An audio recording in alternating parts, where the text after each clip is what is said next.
Dimanche 4 septembre, le diocèse de Metz a vécu une journée historique, l'installation de Monseigneur Ballot comme 104e évêque du diocèse.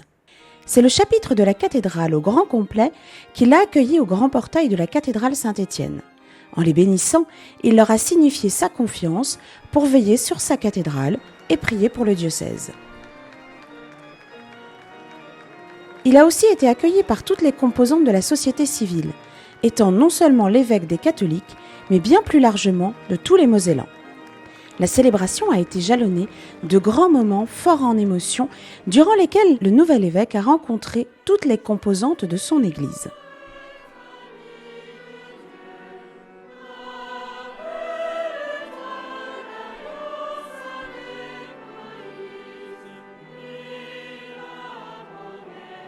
Dans son mot d'accueil, Monseigneur Villemain, jusque-là administrateur apostolique, a d'ailleurs insisté sur cette particularité concordataire de notre diocèse.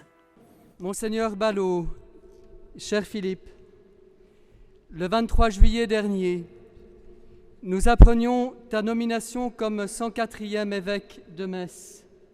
L'histoire de la Moselle est belle, complexe, parfois très douloureuse, et si souvent marquée par des défis importants à relever.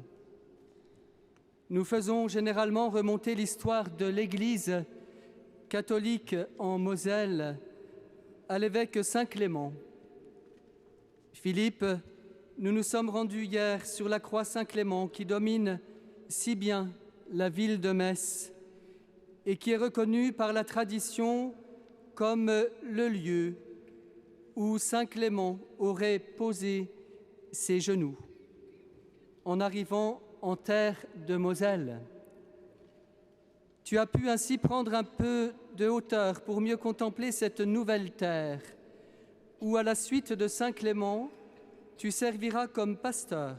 C'est après la lecture de la bulle apostolique envoyée par le pape François que Monseigneur Ballot a pris ensuite possession de la cathèdre et de son nouveau diocèse. Qui vit et règne avec toi dans l'unité du Saint-Esprit, Dieu pour les siècles des siècles. Amen.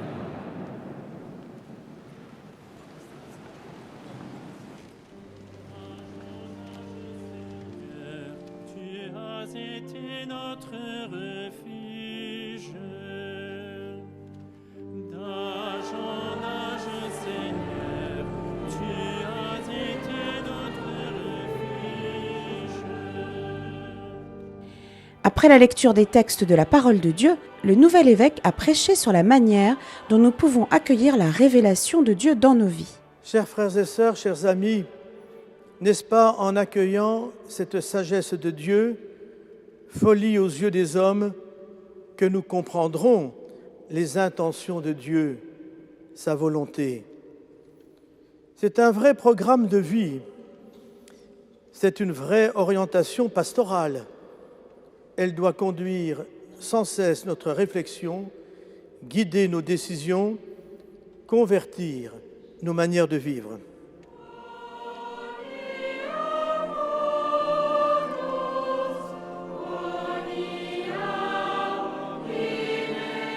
Monseigneur Ballot a ensuite été à la rencontre du peuple de Dieu qui lui est confié en faisant le tour de la cathédrale. Il a aussi présidé l'Eucharistie, pain de vie qu'il a consacré et partagé avec le peuple de Dieu lors de la communion. C'est dans la joie et la fraternité que s'est conclue cette célébration, marquant le commencement d'une nouvelle étape pour le diocèse.